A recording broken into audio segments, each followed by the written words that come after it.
In 1993, the sprawling cornfields of Baoding, China, became a dumping ground for the brutalized bodies of women. Victims were strangled, violated, and discarded among the stalks by a predator hiding in plain sight. He was a humble shoe repairman with a disarming smile and a deadly secret, a monster who claimed nearly 30 lives before police finally tracked him down. This is the terrifying true story of the Baoding Ripper. Before we descend into this nightmare, please subscribe to Case X to support our investigations into the world's darkest crimes. The nightmare began on a misty morning in the spring of 1993. It was April 16th in the rural outskirts of Qingyuan County, a quiet district within the city limits of Baoding, Hebei Province. A local farmer named Mr. Zhao was walking his usual route to the fields, preparing for a day of labor under the gray sky. As he moved through the rows of crops, something out of place caught his eye. A strange, bulky shape lay amidst the dirt and young stalks. At first glance, Mr. Zhao felt a surge of annoyance, assuming a careless neighbor had dumped the carcass of a sick farm animal on his land. A disrespectful act that would attract pests and rot. However, as he stepped closer to investigate the foul odor already beginning to rise from the earth, his irritation turned to absolute horror. It was not an animal. It was the nude, lifeless body of a young woman. Mr. Zhao screamed, scrambling backward in a panic before running to the nearest village to alert the authorities. By the time the Baoding police arrived, the news had spread through the local grapevine like wildfire. In rural China during the early 90s, crime scene preservation was not always strictly enforced, and the spectacle of a murder drew a massive crowd. Dozens of curious villagers had trampled the soft earth surrounding the body, effectively destroying footprints, tire tracks, and vital forensic evidence before the yellow tape could even be strung up. Despite the compromised scene, the initial forensic examination painted a grim picture. The victim was estimated to be around 25 years old. Rigor mortis and body temperature suggested she had been dead for more than 12 hours. Her neck bore the violent, purple bruising of manual strangulation, and there was hemorrhaging in her throat, confirming she had been choked to death. Biological evidence recovered from the victim indicated she had been sexually assaulted shortly before or during the murder. There was no identification, no purse, and no jewelry. Her clothing was simple and worn, suggesting she was a woman of modest means, likely a rural worker or a migrant passing through. The only tangible lead detectives had was a small, hand-stitched detail found on a piece of clothing nearby. The name Li Hakun embroidered on the pocket of a pair of trousers. Desperate for a lead, the police latched on to this name. They treated it as the key to the entire investigation.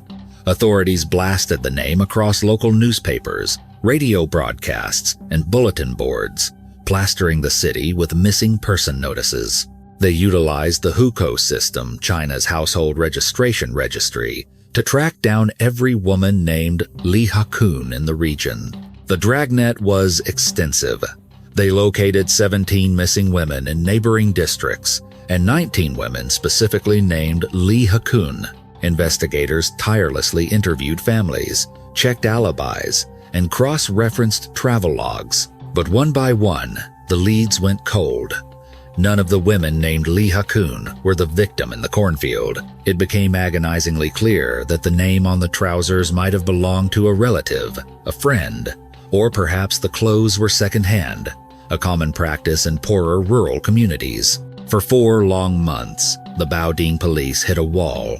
Officers lost sleep, the pressure from their superiors mounted, and the case threatened to go cold. They knew that a killer who struck with such brutality was unlikely to stop, but they had no face, no motive, and no suspects. Then, the heat of summer brought a new horror. On the evening of August 30th, 1993, around 7:30 p.m., a truck driver was passing through the outskirts of Qingyuan County.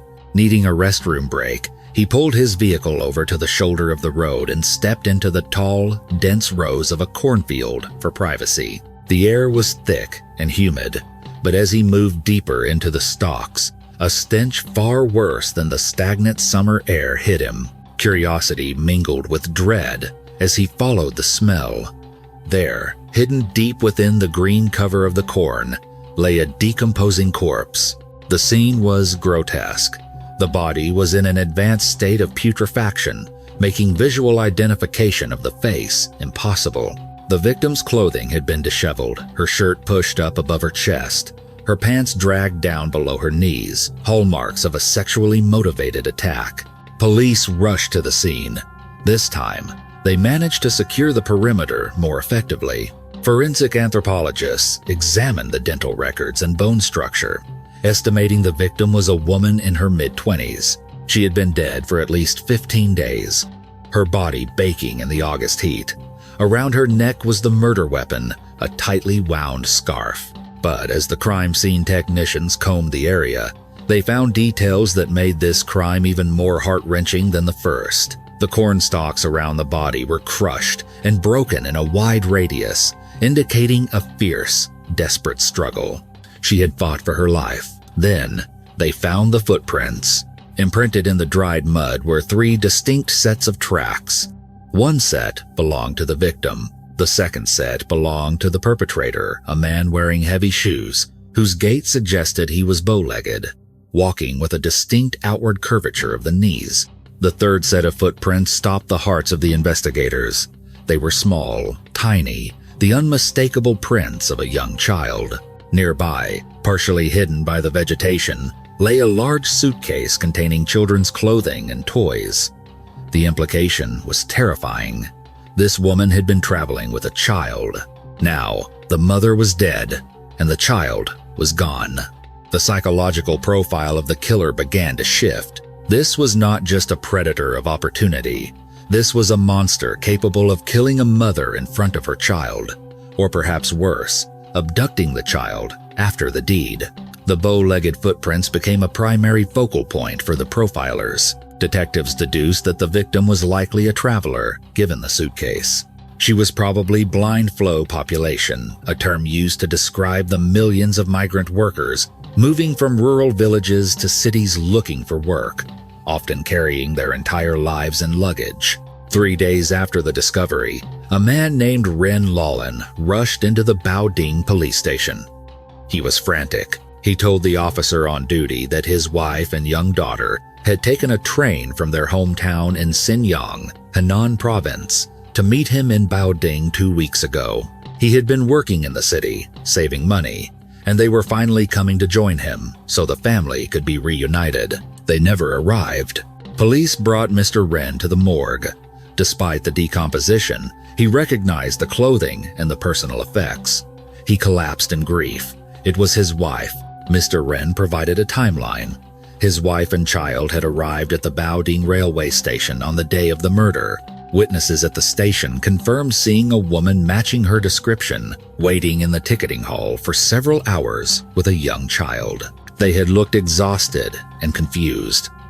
By late afternoon, they were gone. Investigators pieced together a chilling theory. The killer was hunting at the transportation hubs. He likely approached the mother and child at the train station, feigning kindness, perhaps offering a cheap ride, a job, or a place to stay. He lured them away from the safety of the crowds and into the isolation of the cornfields. The police launched a massive search for the missing child. They distributed the little girl's photograph to every precinct, village committee, and orphanage in the province. Officers combed the surrounding villages, hoping the killer had abandoned the child or sold her to a childless family. A tragic but not uncommon occurrence in human trafficking cases of that era. 10 days passed, then 20. There was no sign of the girl. The pressure on the Baoding Police Department reached a boiling point. In the span of 6 months, the counties of Qingyuan and Gaobeidian saw a spike in violent assaults against women. The modus operandi was terrifyingly consistent: sexual assault, strangulation by hand or ligature, and bodies dumped in remote agricultural areas. Panic began to grip the city of Baoding. The cornfield killer became a boogeyman in the minds of the locals. Women stopped walking alone at night.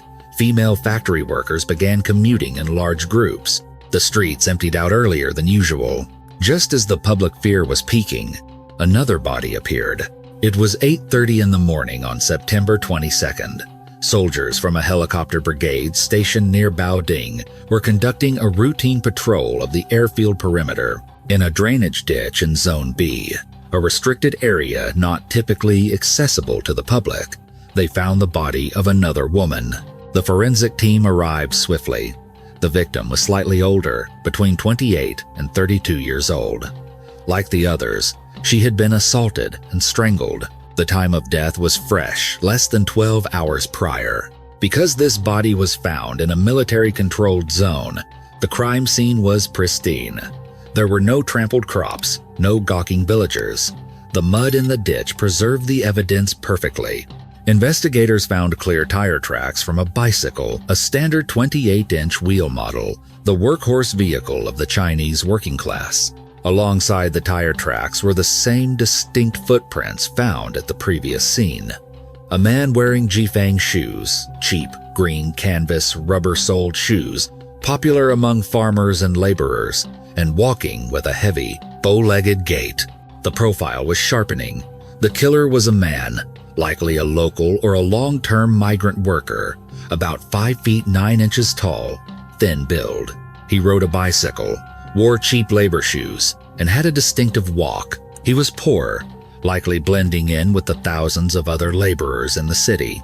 The police now had a physical description and a footprint. They mobilized a massive task force, setting up checkpoints at every major intersection. They weren't looking for a ghost anymore. They were looking for a bow-legged man on a bicycle. But as they would soon find out, the monster they were hunting was hiding behind a mask of absolute normalcy. By the autumn of 1993, the city of Baoding was no longer just a bustling industrial hub. It was a city held hostage by fear. The cornfield killer was not just a rumor whispered in the alleyways. He was a terrifying reality that dominated the public consciousness. The atmosphere in the city was suffocating. Female factory workers refused to work overtime shifts, terrified of walking home in the dark. In the evenings, the streets, usually lively with food vendors and bicycles, became ghost towns. The panic spread beyond the city limits. Migrant workers sent frantic letters and made desperate calls to their relatives in rural villages, delivering a chilling warning: do not come to Baoding. If you want to live, stay away. The pressure on local law enforcement was immense. The series of murders had garnered national attention, and the central government in Beijing was watching. The Ministry of Public Security designated the Baoding serial killings as a top priority major case. Seasoned criminal profilers and elite detectives were dispatched from the capital to assist the local task force. The mandate given to the Baoding police chief was stark and unforgiving. Solve the case immediately or face dismissal. Desperation fueled the investigation. Police set up checkpoints at every major intersection, scrutinizing thousands of men. They were looking for a needle in a haystack, a man of average height, thin build, and bow-legged. But despite the thousands of interviews and the round-the-clock patrols, the killer remained a phantom. He seemed to vanish into the cornfields as quickly as he appeared. However, in late September, the breakthrough finally arrived. It didn't come from a forensic lab or a fingerprint database, but from a woman named Wang Li. Wang Li was a survivor. She was a migrant worker who had arrived in Baoding from a neighboring province, hoping to find employment to support her family. Unfamiliar with the city and anxious about her prospects, she had been an easy target. She told police that while she was waiting at the railway station, a middle-aged man had approached her. He didn't look like a monster. He looked like a weary, honest peasant, a face one might trust instinctively. He spoke with a rough, local dialect and told her he was recruiting workers for a nearby factory. He promised good wages and immediate lodging. Desperate for work, Wang Li had lowered her guard. She followed him out of the station, believing she was heading toward a new job. Instead, he led her away from the city center, guiding her down increasingly desolate paths toward the outskirts. When they reached a secluded area near the fields, his mask of kindness slipped. He turned on her with ferocious speed, attacking her and attempting to drag her into the tall crops. Wang Li fought back with everything she had. In the struggle, she noticed something crucial. The man was clumsy. His legs were severely bowed, making him unstable on the uneven terrain. As he tried to pin her down, he lost his footing. Seizing that split second of opportunity, Wang Li broke free and ran. His physical deformity made it impossible for him to catch her. When Wang Li sat down with the sketch artist, her description provided the final piece of the puzzle. She described a man with single eyelids, dressed in worn, rural clothing, projecting an air of simple honesty. But most importantly, she confirmed the bow-legged gait that matched the footprints found at the murder scenes. The police now had a witness who had looked the devil in the eye and lived. The manhunt intensified. On November 3, 1993, the net finally closed. A police officer was conducting a routine patrol near the Baoding railway station, the heavy traffic hub that investigators now suspected was the killer's primary hunting ground. As the officer scanned the crowd of travelers, his eyes landed on a man loitering near the entrance. The man looked unremarkable at first glance, a thin, middle-aged laborer, but then he took a step. His knees bowed outward significantly. The officer's heart began to race. He moved closer, observing the suspect's attire. The man was wearing a thick cotton jacket, typical for the season, but his pants were bizarre. He was wearing a pair of women's denim jeans. It was a jarring, incongruous detail. In 1993 China, it was highly unusual for a middle-aged male laborer to wear women's clothing. The officer suspected immediately that these jeans were a trophy stolen from one of his victims. The officer approached the man and demanded his identification. The suspect produced an ID card bearing the name Wu Jianshen. When asked what he was doing at the station, Wu Jianshen smiled a simple, disarming smile and claimed he was a cobbler, a shoe repairman. He told the officer he was there to pick up a shipment of leather soles for his business. The officer wasn't buying it. He ordered Wu Jianshen to open the woven bag he was carrying. Inside, there was no leather. There were no shoe repair tools. There was only a single, ominous object, a coil of nylon rope nearly 13 feet long. Wu Jianshen was immediately taken into custody. Back at the station, the interrogation began. While Wu Jianshen sat in the interview room, maintaining his facade of a confused, simple-minded cobbler, forensic technicians were racing against the clock. They drew a blood sample from him and rushed it to the lab to compare his DNA with the biological evidence recovered from the victims' bodies. The wait was agonizing, but the result was definitive. The DNA profile of Wu Jianshen was a perfect match to the semen found on the victims in the cornfield and the drainage ditch the Baoding Ripper had been caught. Faced with irrefutable scientific evidence, Wu Jianshen's resistance crumbled. The honest peasant persona evaporated, replaced by the cold, detached demeanor of a serial predator. He began to confess, and the story he told revealed a man who had been nurturing a darkness inside him for decades. Wu Jianshen was born in 1958 in Shoeshine County, a rural area outside Baoding. His background was tragically ordinary. His parents were hard-working, honest farmers who were respected in their village. They raised him to be moral, diligent, and kind. But from a young age, Wu Jianshen rejected their teachings. He was the black sheep of the family. As a teenager, while other boys were working in the fields or studying, Wu Jianshen was developing a perverse voyeuristic streak. He became infamous in his village as a peeping Tom, frequently caught spying on women in public baths or restrooms. His father, a man of strict traditional values, was horrified. He beat Wu Jianshen repeatedly, hoping to discipline the vice out of him. But the violence only seemed to harden the boy's resolve. As he entered adulthood, his behavior escalated from voyeurism to hooliganism. He was eventually arrested and sentenced to a term in a labor camp for hooliganism, a catch-all charge in Chinese law at the time, used for public indecency and disorderly conduct. Prison did not rehabilitate Wu Jianshen. It refined him. He simmered in resentment, blaming society for his mistreatment. He felt entitled to take what he wanted, and he viewed women not as human beings, but as objects to be used for his gratification. When he was released from the labor camp, he returned to a society that had moved on without him. He was a convict with a bad leg and no prospects. Yet, his aging father still held out hope for his son's redemption. In a desperate bid to help Wu Jianshen reintegrate into society, his father drained the family's life savings. He gave every yuan he had to Wu Jianshen to help him open a small shoe repair stall in the city of Baoding. The father hoped the business would give his son a sense of purpose and stability. He thought that honest labor would cure the darkness in Wu Jianshen's soul. He was wrong. The shoe repair stand became the perfect cover. To the local residents, Wu Jianshen was the quiet, helpful cobbler who fixed their worn-out soles for a few coins. He was seen as a man who had turned his life around, a reformed convict making an honest living. He even offered free repairs to the elderly and the poor, crafting a reputation as a benevolent, if slightly eccentric, neighbor. But this was all a carefully constructed mask. The shoe repair stand was not a path to redemption. It was a hunting blind.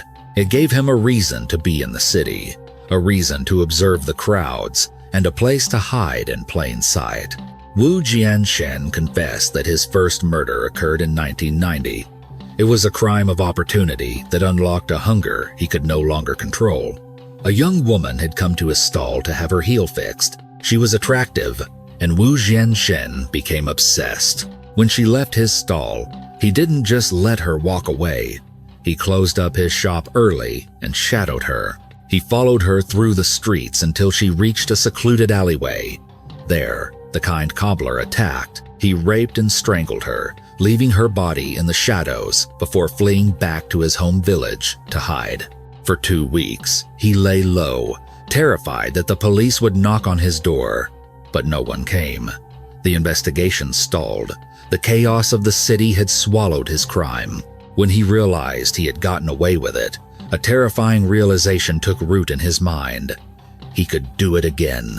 Emboldened by his evasion of justice, Wu Jianshen returned to his shoe stall. Over the next 3 years, he transformed into a prolific serial killer. He no longer waited for victims to come to him. He went hunting. His hunting ground of choice was the railway station. He targeted the most vulnerable demographic in China's booming economy: rural women traveling alone. These women were often illiterate, exhausted, and trusting of anyone who looked like a fellow countryman.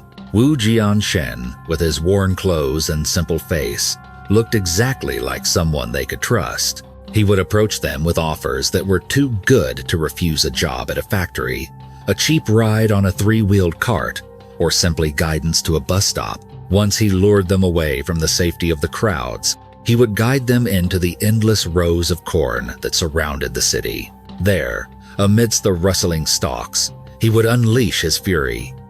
He admitted to using a wooden club to knock his victims unconscious if they resisted. He would then sexually assault them before strangling them with his bare hands or the nylon ropes he carried in his tool bag. But his confession took an even darker turn when investigators pressed him about the woman and child found in the cornfield, the wife and daughter of Mr. Ren. The details he provided about that specific double murder would chill even the most hardened detectives to the bone. The interrogation room was cold and sterile, but the details pouring from Wu Jianshen's lips were scorching enough to burn the soul. Of all the atrocities he confessed to: the 28 assaults, the 24 murders, it was the fate of Mr. Ren's family that truly exposed the depths of his depravity. Wu Jianshen recounted the events of August with a chilling detachment. He admitted spotting the young mother and her daughter at the Baoding railway station. He saw their exhaustion and their confusion, and he smelled opportunity. He approached them not with a weapon, but with a smile, offering to guide them to a shortcut where they could catch a cheaper bus to the city center. Trusting the kindly, limping cobbler, the mother gathered her suitcase and took her daughter's hand. She followed him away from the safety of the station lights and into the towering obscurity of the cornfields. Once they were deep enough in the stalks that their screams would be muffled by the wind and the vegetation, Wu Jianshen struck. He described attacking the mother first. While the child watched in frozen terror, he bludgeoned the woman into submission, sexually assaulted her, and then strangled her to death with the very scarf she had worn to keep warm. But unlike his other victims, whom he left to rot in the fields, he did not kill the little girl immediately. In a twist that sickened the detectives, Wu Jianshen confessed that he took the child by the hand, the same hand that had just held her dying mother, and led her out of the cornfield. He took her back to his own home in the village. When he arrived at his doorstep, he spun a lie to his wife. He claimed he had found the girl wandering, lost in the market, and had brought her home out of charity. But his intentions were far from charitable. Wu Jianshen viewed the child not as a human being, but as a commodity. He planned to traffic her. He intended to sell the girl to a childless family in a distant province for 2,000 yuan, roughly $350 at the time. To him, she was just inventory, waiting to be liquidated. Acting on this confession, a squad of police officers raced to Wu Jianshen's farmhouse in Lixian County. They didn't find the girl in a guest room or sitting at the dinner table. They found her locked in the pigsty in the backyard, huddled in the filth, traumatized into silence. She had been living in a livestock pen, just yards away from the man who had murdered her mother, waiting to be sold like cattle. The rescue of the child was a moment of relief, but it did little to quell the rising tide of public fury. As news of Wu Jianshen's arrest and the scale of his crimes leaked to the press, the city of Baoding exploded with outrage.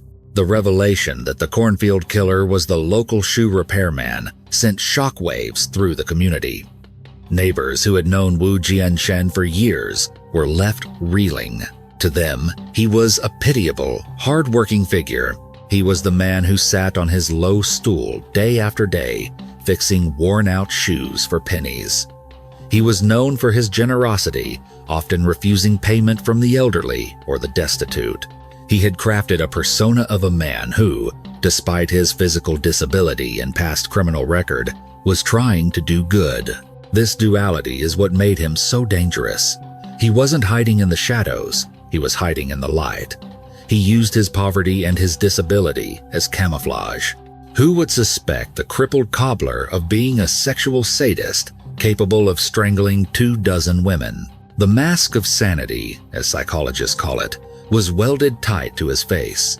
He derived a perverse pleasure from his double life playing the saint by day and the devil by night. The investigation concluded that between 1990 and 1993, Wu Jianshen had committed 28 sexual assaults and killed 24 women. The sheer volume of death he left in his wake marked him as one of the most prolific serial killers in modern Chinese history. The legal proceedings moved swiftly, driven by a justice system under immense pressure to restore order and public confidence. The trial was held in the Baoding Intermediate People's Court.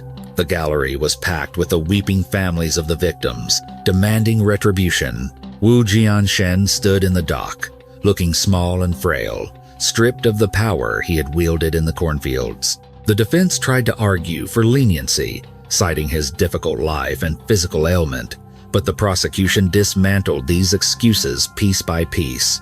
They pointed out the premeditated nature of his crimes, the rope he carried, the specific hunting grounds he chose, and the cold calculation involved in the abduction of the child. The court's judgment was severe and absolute.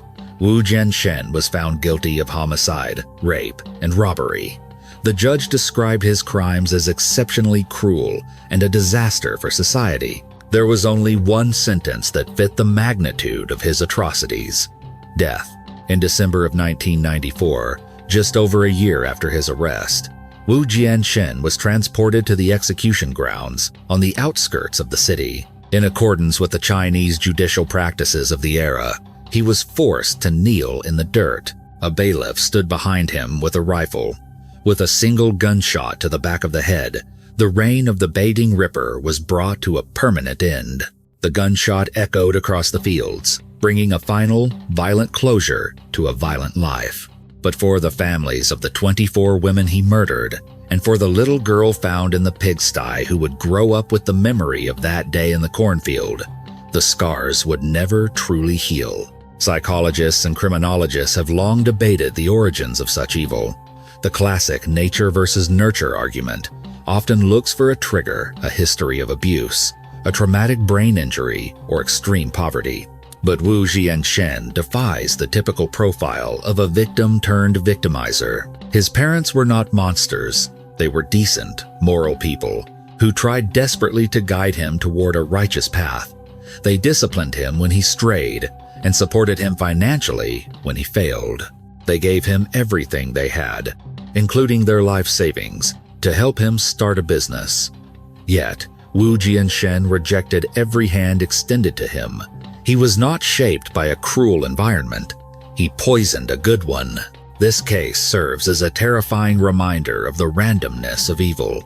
Wu Jianshen was a bad seed, a narcissist who believed the world owed him something.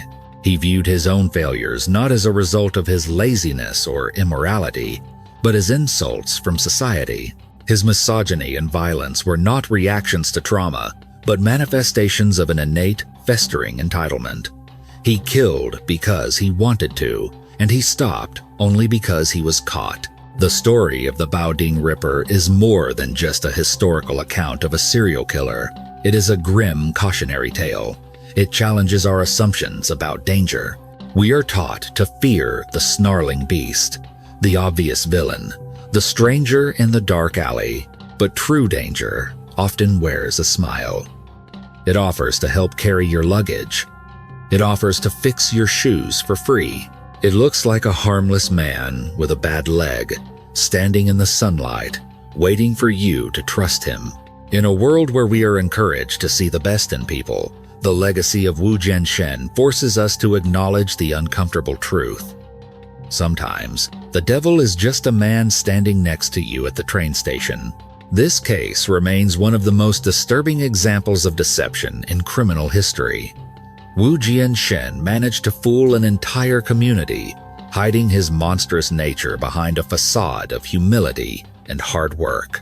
It forces us to ask difficult questions about trust and the nature of evil. Thank you for joining us on this deep dive into the Baoding cornfield murders. If you found this case analysis compelling, please hit that like button and subscribe to Case X for more true crime investigations from around the world. And I want to hear your thoughts in the comments below. Do you believe that some people are simply born bad seeds like Wu Jianshen, immune to a good upbringing? Or do you think there was a warning sign his family missed? Let me know what you think. Stay safe, and see you in the next video.